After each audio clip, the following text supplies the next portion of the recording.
Welcome to the new Cyber Frontier, bringing you the latest news on the local Colorado economy and initiatives that focus on the development of cybersecurity economics. You don't have to be a computer or cybersecurity expert to get plugged in. Your host, Chris Gorog, brings it straightforward, asks the tough questions, and brings the cyber world to a level of understanding for everyone. Chris is personable and opens up with our guests on issues we all would like to see addressed. You can find us on the web at www.newcyberfrontier.com. Now join our host as he introduces the topic for today's new Cyber Frontier. On with me today, I have Kathy Bowe, the founder and CEO of Boecore, and we are going to talk about what she's doing in town with cyber. Kathy, give us an introduction. Tell us about yourself, what you do here, and what your company does. All right. Well, first off, Boecore is a small business. We have 250 people headquartered in Colorado Springs. We actually started in the basement of my home just a little over 15 years ago, and we've grown to be a considerable cyber company. Today, most of our cyber work is done through Department of Defense channels, Army, Air Force, Navy, Missile Defense Agency, Department of Homeland Security, and U.S. Cyber Command. So what we do is a variety of things from enterprise security monitoring, secure system engineering, the compliance and security assessment, incident response, forensics, analysis, and security testing. That kind of gives you an idea. That's sort of the cyber piece. The other pieces, Chris, that fit around that are our IT network capability. And we actually have a group called Capability Practice Group, and each of those areas, software, cyber, and IT. And we frequently meet together because there's such an overlap at times. With our cyber capability. We find that some of our software engineers have written code to do malware evaluation of various applications, etc. So, and then of course there's the network that we're defending is on the IT side. So they are closely related as well. So we see a strong correlation between those three platforms, which is really what Boecore does. So you didn't start out as a cybersecurity company. I remember years back, more placements, more just... Right. So I, just to kind of set the tone here, I started working in defense when I was 20 years old as a programmer. I started out as a programming assistant and then got trained and went to school and with assembly language and Fortran programmer, if you can believe it. Most of the listeners won't even know what Fortran is. But it really created a foundation where I understood the technology side. And then after about 10 years, I went into being an account executive where we provided services and solutions with various technology skills, lots of different kinds of technology skills. And so when I started Boecore in December of 2000, that's initially what we did, is really connected the dots between people's capability and what customers needed.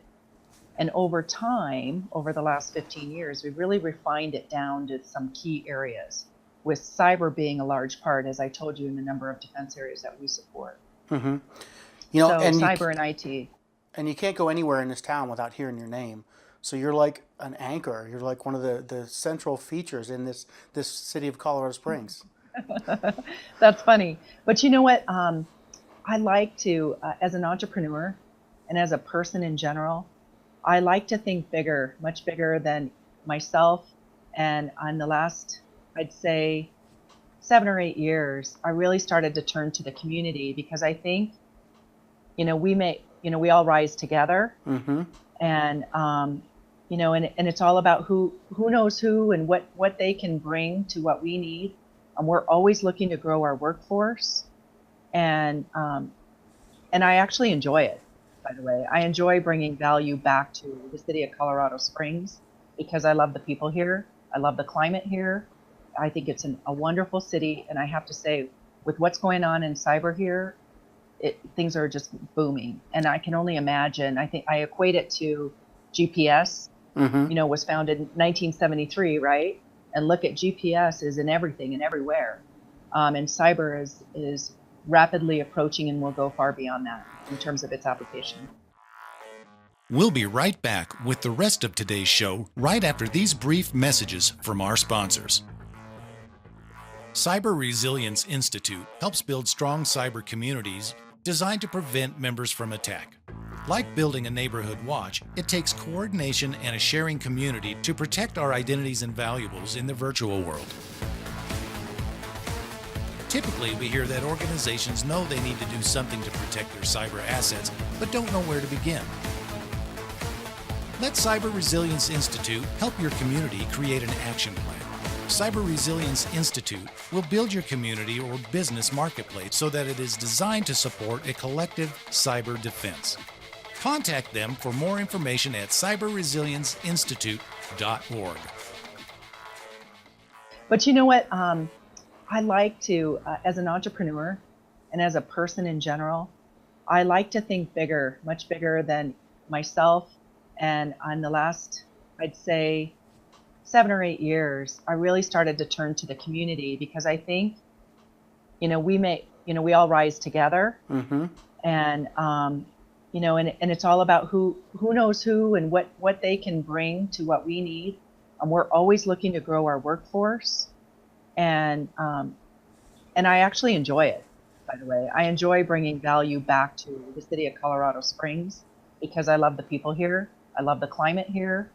I think it's a wonderful city. And I have to say, with what's going on in cyber here, things are just booming. And I can only imagine, I think I equate it to GPS, was founded in 1973, right?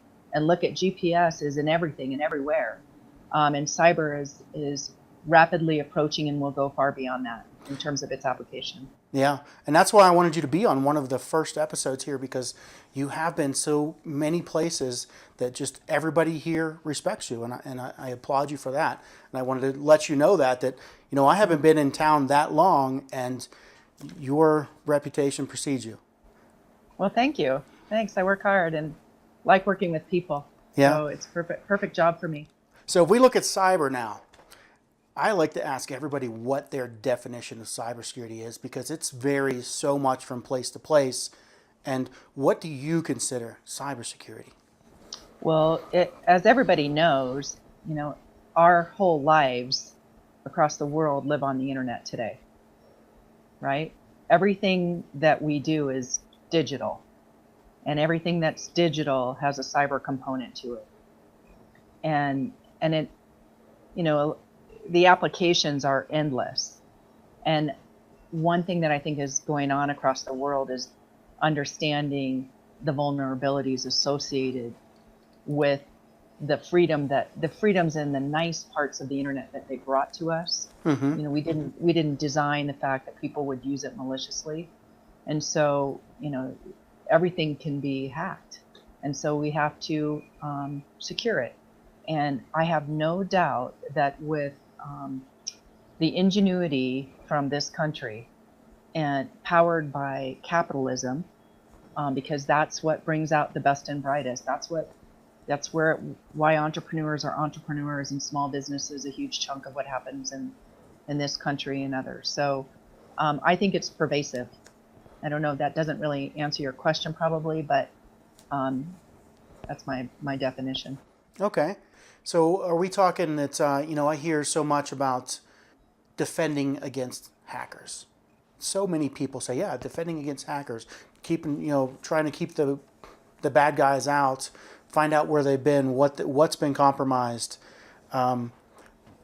Is defending or reacting to problems caused by people the biggest concern we see in cyber, or do you think that maybe architecture and design and putting new things in place is more of Right. where we should be focusing?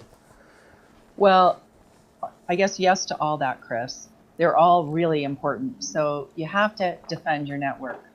And that's a problem. I mean, most people think of the people that have access to the internet.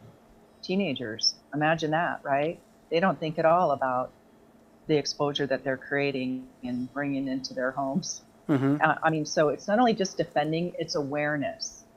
It's being aware of what not to click on, and being smart about it. The social aspects of cyber are far-reaching. Mm-hmm. The other thing is you've got to assume if they do get into your network, you have to be very careful about your most sensitive data and how you protect it, right?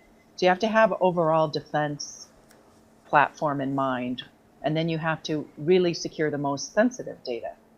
And then you have to assume if you got breached, you have to have a plan. You have to have what I would call a continuity plan of what would your plan be, Mm-hmm. and respond. And you have to do it quick. So we call it rapid response and recovery, right? What would you do? So there's several pieces of that. The other thing that we do, and we're fortunate to do, is be able to design security into a developing system. We recently had the opportunity to do that on a satellite ground station where we were able to design it in on the front end. But that's the perfect world. But imagine all of the technology and capability within defense and outside of defense that's already designed. So you have to add it back in later, and that's not ideal, but that's reality. So all of that is part of what I guess I would call defending against and remediating any cyber vulnerabilities. Mm-hmm. So many things included, it's hard to narrow it down to any one thing. So if we have this effort going on in Colorado Springs. The governor has said we want to make Colorado Springs cyber city. The mayor's on board. What have you been involved with, and what type of areas have you been working with in this local effort? Okay, so I'm very familiar with that, and I'm actually thrilled about that. I think Colorado Springs sometimes doesn't get noticed as much as some of the other areas of the Front Range, and not only myself, but so many other people in our community and business leaders really appreciate the recognition that the governor has for the strength and capability that happens here in the Colorado Springs area. And I believe that what's going on in the National Cyber Intelligence Center here locally, and the abundance of defense contractors and the services that we provide back to so many of those commands here locally. I think the tool companies, there's a lot of software tool development on the cyber front up along the Front Range, as you know, up in the Boulder area and in Denver. There's some here as well, some very good ones.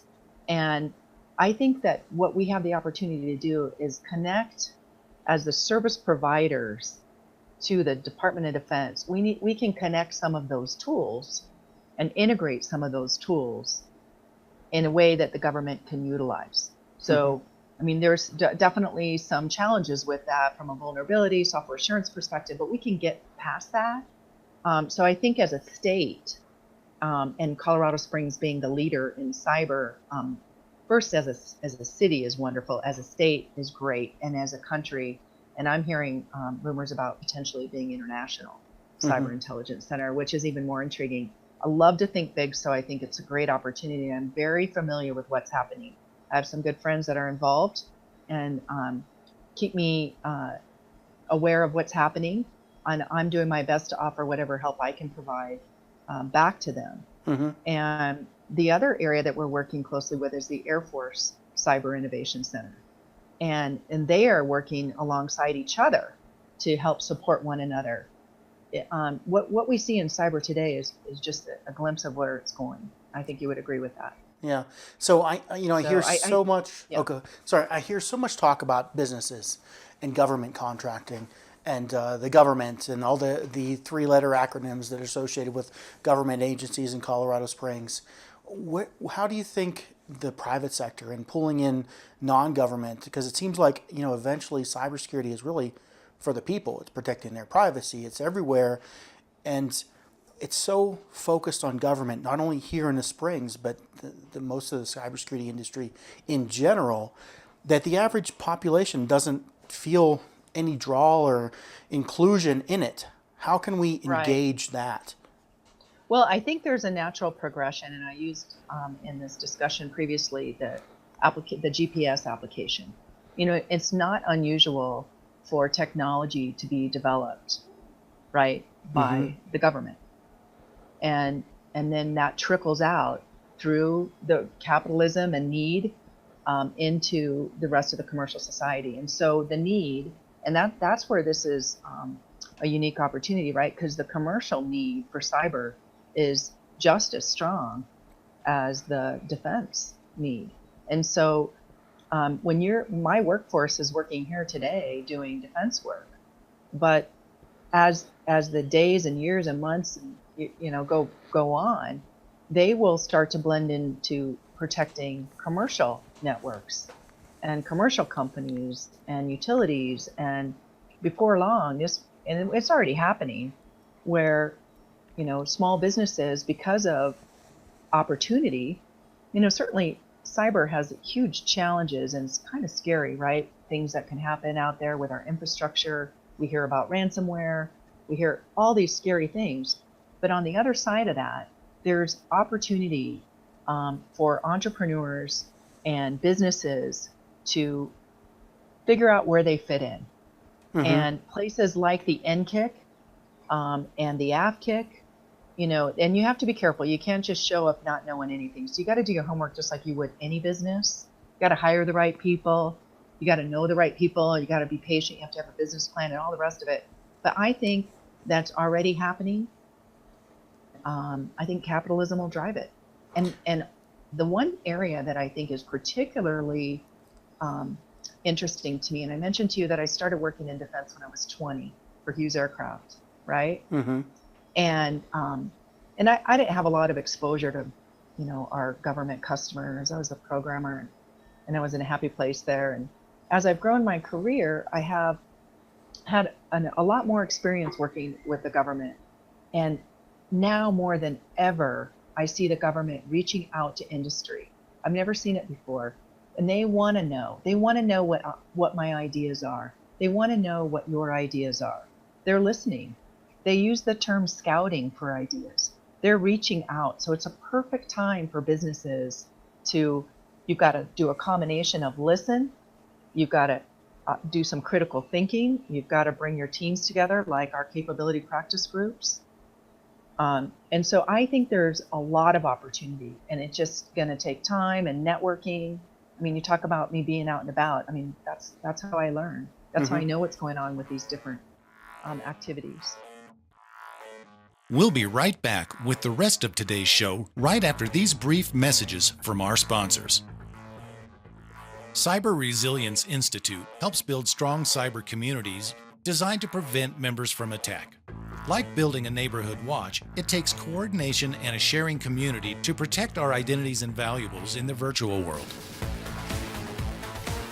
Typically, we hear that organizations know they need to do something to protect their cyber assets, but don't know where to begin. Let Cyber Resilience Institute help your community create an action plan. Cyber Resilience Institute will build your community or business marketplace so that it is designed to support a collective cyber defense. Contact them for more information at cyberresilienceinstitute.org.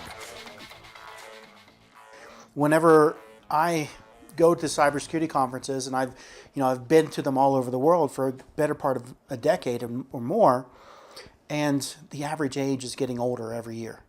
We're not engaging the younger generation, and there seems like we're dividing an age bracket, and that's a big thing I look at is how many white-haired people are in the cybersecurity groups and conferences when I go there, and that age has continued to get older.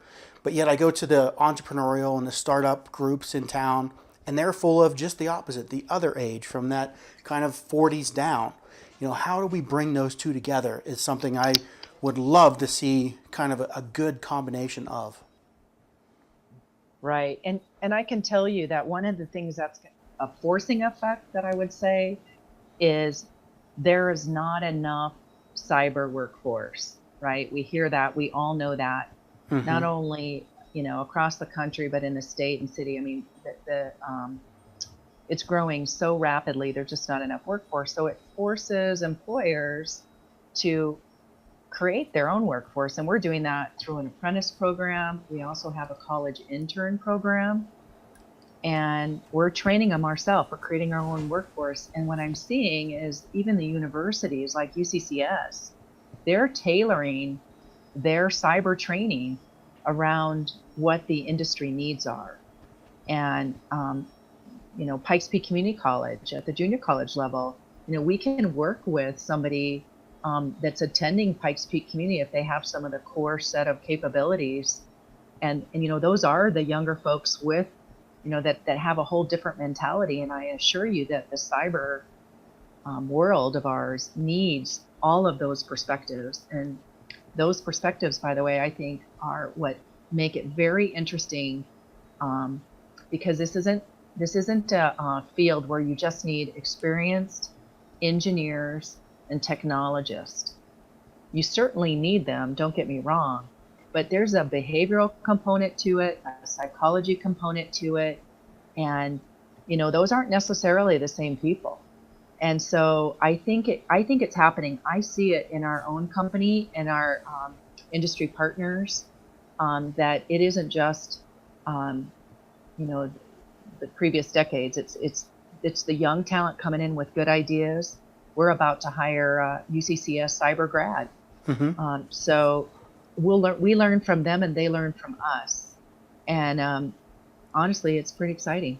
So what are those skill sets? You mean, you're right there where the rubber meets the road as far as what the skill sets are you're looking for.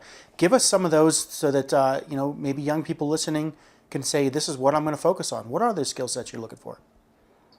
Well, I think predominantly right now, we are looking for people that understand the network enough to know how to defend it. You have to have, we can train you some if you have some technical prowess, if you will. If you have the right work ethic and discipline, it's always nice if you've had some network or software experience so you understand the environment. But all of that can be learned because cyber is not rocket science. We need people that are logical.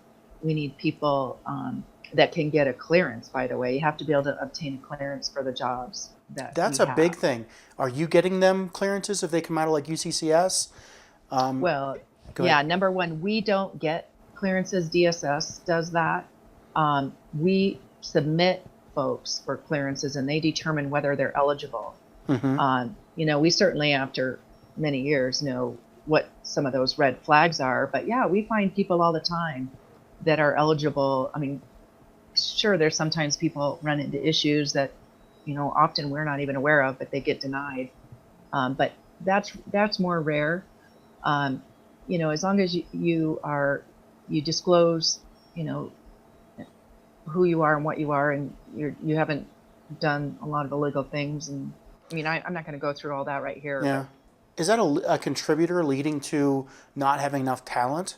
That there's this conflict it sounds like you're working in government mostly, but there's this conflict that says if you want to work in cyber, you have to have a clean background.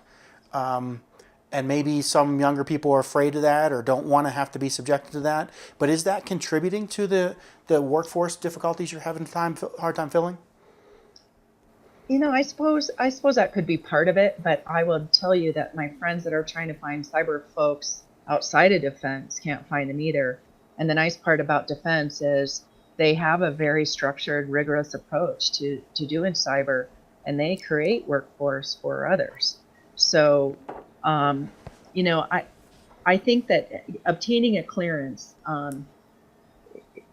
it's a hurdle, but, it can be done. And so back to kind of the basic core capabilities, everything from people that have basic understanding of the network, that are sharp, that we can train, have the right work ethic, are kind of some of the apprentice folks that we're looking for. So they might work for us all the way from being, just finishing their freshman year of college, and all the way up to hiring them as a college hire. So we do that quite a bit. And then we work with our more senior cyber professionals to help train them and mentor them for success. And so that's what we do, and those are the kinds of things we need. sure, if we find people that understand vulnerability assessments and switch and router defense and know the firewalls and the multi-level security solutions and understand intrusion analysis and threat detection and vulnerability assessment and red team activity. I mean, we hire all of those. Mm-hmm. A lot. We do a lot in the RMF transition, from DIACAP to RMF. We do CCRI. We do system certification. The whole gamut. So we hire a lot of folks, and surprisingly, we're finding them. And generally, we do have to help them, get to the next stage. But that's the exciting part, where you get to work with people and grow them. We had a gentleman 10 years ago that came to work as a help desk guy, and we helped him get his college degree. And for the last, I think, 5 years, he's been a cyber engineer for us. Mm-hmm. So, that's just what we have to do. And that's what a lot of companies need to do. And then, I work with the colleges, Pikes Peak Community and UCCS, to give them feedback on, here's the kind of things that we need, Mm-hmm. and try to shape the workforce. And, I'm on the board at the Regional Business Alliance, and try to bring other cyber companies here so that we can create a bigger ecosystem of Mm-hmm. cyber companies. And by the way, not just cyber, technology companies in general, and not just DoD. That's really strong for our economy. Those types of jobs, as you know. Yeah. Do you see cyber, and it sounds like a lot of what we're talking about is almost an offshoot of information technology. So you're looking for information technology people first and then adapt them to cybersecurity? I've been describing that for you, Chris, and I will tell you, I do think that there's definitely a component of that, but there's a lot of people that will argue with that, because cyber has become such an independent field, and in a large way, I agree that it needs to be, because it isn't just about the ones and zeros in the network, and it isn't just about defending your network. It's that social engineering, it's the awareness, it's the, there's so many facets of it. It's really become its own field. But Mm-hmm. a lot of it has grown today through the the network side. Yeah. Do you hire people that have like a business background or human resources or liberal arts? Do you have any luck with bringing those type of people in? You know what? We haven't done that so much. I mean, we certainly hire them here because our corporate headquarters is here in Colorado Springs. We have HR folks, but we haven't yet dabbled with that part. Our customers, many of those customers, they do that on their own. They have their own set of folks that do that. But we're starting to get into developing our own set of tools, and offerings where that will come into play. Mm-hmm. So not yet, but we are. The apprentice program is fairly new, and we're looking for folks, as I mentioned previously, that and we're going to sample and kind of have to shape what the perfect profile is, and do our best. We're working with a lot of military veteran organizations locally, Mm-hmm. to see, to try to pick some of them, because we think they have, they understand the environment, and that's a good place to start. So we're not hiring quite as many on the outside of that area yet, but I would just say yet, because I expect that we will. And honestly, I think it's super fun to know about. Fun is probably not the right word when you're talking cyber, just because it's such a scary subject, sensitive subject. Well, some of us think it's fun. Yeah, in some ways it's fun because of the opportunity and bringing. Mm-hmm. I'm more excited about cyber. I feel like I'm 21 years old again, and seeing the opportunities and the threats that we can mitigate, both within defense and outside of defense. Mm-hmm. So I think the other part that I love is collaboration. And so we met last night with our capability practice groups, and just hearing the kinds of capability that our engineers and technical folks have, and the kinds of solutions and ideas that they're bringing to the forefront, and how we're going to weed out the best ideas and the process for it. I mean, it's just really fun and exciting. Yeah, definitely a lot of buzz around here that is very exciting, like you said. So as far as this local Colorado Springs effort, what would you say would be success? What would that look like?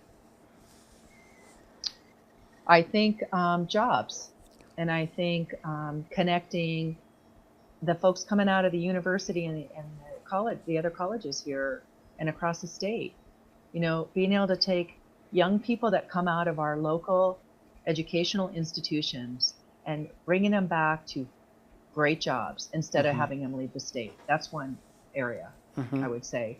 Being able to be seen as a leader in cyber.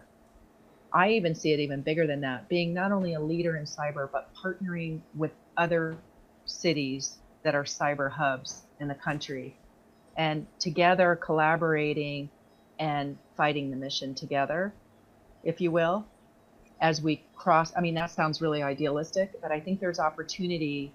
I was talking to one of the generals at Air Force Space Command about sister city concepts, where Colorado Springs is working hand in hand with some of the initiatives that are going on in San Antonio or Huntsville.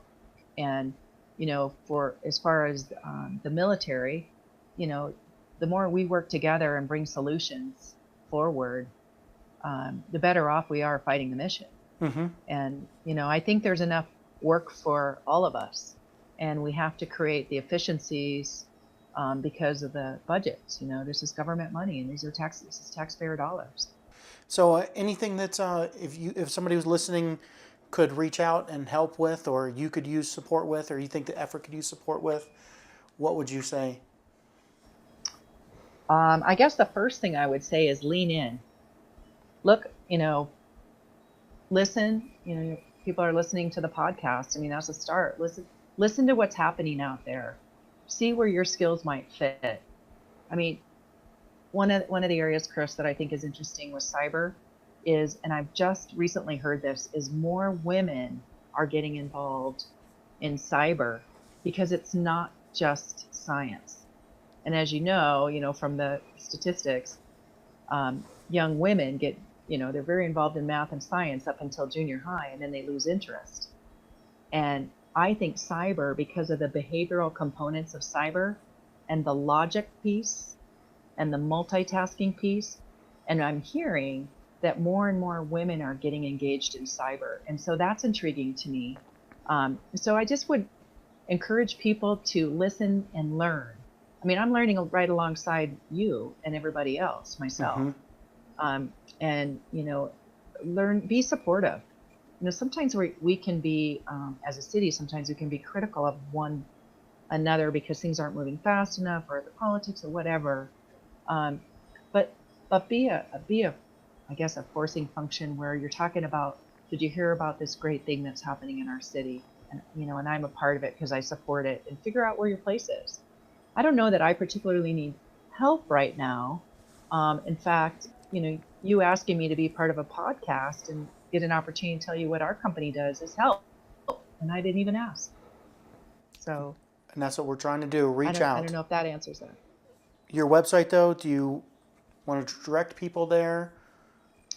Yeah, in fact, we have a really nice new website. So I would love to have people go there, and it's boecore.com, spelled BOECORE.com, boecore.com. Okay. And love people to take a look at it and encourage entrepreneurs to get engaged. And if you're looking for cyber IT or software opportunities, and you want to work in some of the most complex, sophisticated environments, you can do that. And I will tell you, we had a gentleman sitting in the capability practice group meetings that was a help desk guy last night. And he came because he wants to learn. And our teams that we're creating on these initiatives will have people like him on the team, because we need people like that want to learn, and they can do some of the functions that the other engineers won't have time to do. So it's a great way for them to learn. And so it's honestly very exciting. So I just hope, I'm an optimist. I see huge things for this city. I'm thrilled about the NCF. I'm thrilled about the AFCIC. And I'm thrilled about the military units that we have here, commands that we have here. And I think the opportunity is pretty much endless. There you It's go. not just with cyber, but just in general. come having to me. come to Colorado Springs, and we're going to build together, right? That's right. And you know what? Every time, I don't know about you, Chris, but when I'm traveling, which is often, if I'm sitting on the plane next to someone and they ask me where I live and I say Colorado Springs, every time, wow, what a great place. They always say that. And we don't leverage that enough. And so the jobs that cyber is bringing and will bring, and our backyard here in the Pikes Peak region is amazing. Yeah. Well, thank you for being on today, Kathy. Kathy Boecore. If you come to the Springs, look up Boecore, check out their site.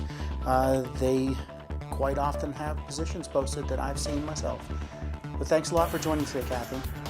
Thanks for the opportunity, Chris. Sure. All right. Have a great day.